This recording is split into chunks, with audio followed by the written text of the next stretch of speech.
Hello, world. Brian here, sharing a little scenery I captured along my route today. I hopefully will provide some new information to you today, or at least kill some time. If you know where to look, you can find them right there on the tax maps.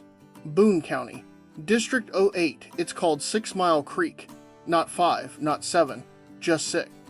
Now geologists look at that map and call it a V-shaped valley, but for the people living there, they know what that really means.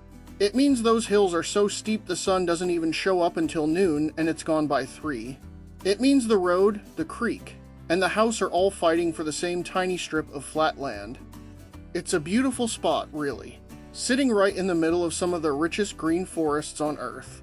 But underneath all that green, it's black rock. And that black rock has run the show down there for 100 years. It all started way back in 1812. That's when Michael Hager and his brother James first claimed the land. The War of 1812 was going on, but they were right there, clearing trees. Funny thing about the name Hager, it comes from an old German word Heger. It means the keeper. Back in the day, the Heger was the guy who guarded the boundaries. He was the one who stood at the edge of town and said, "This is the line. You don't cross it." It's ironic, isn't it? A family of boundary keepers settling in a place where boundaries don't seem to matter to the folks in charge. When the coal companies came in, they bought the minerals right out from under the residents. The property line didn't mean a thing when they could just hollow out the earth from below.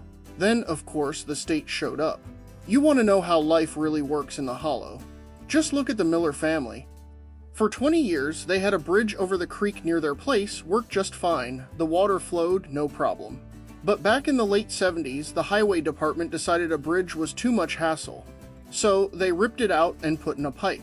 A 6-foot culvert. They actually tried to shove a wild West Virginia creek through a 6-foot tube. When the rains came in, they always do that pipe choked up. The water backed up and turned the road into a dam.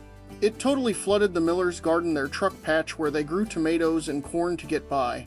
The courts finally said it was negligence, sure, but a judge can't sign a paper to unrot a harvest. You can't sue a garden back to life. Outsiders love talking about the wild and wonderful whites. They see Jesco dancing on the riverbank, the scrapping, all the noise. And yeah, the desperation is real. The drugs are real. But take a look up at the ridge lines. See how flat they are.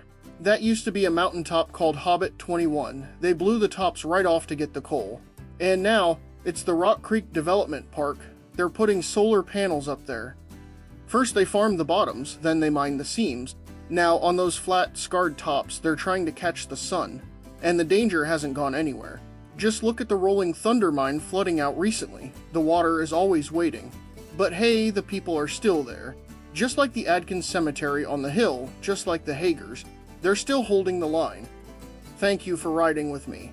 If you enjoy learning quirky things about West Virginia from a quirky guy, please follow me for more.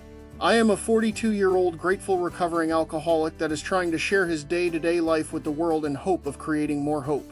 I spent most of my life taking my home state for granted, and presently I want to spread awareness of what a beautiful place this state is. The people aren't too bad either, and in case you need to hear this today, you are loved.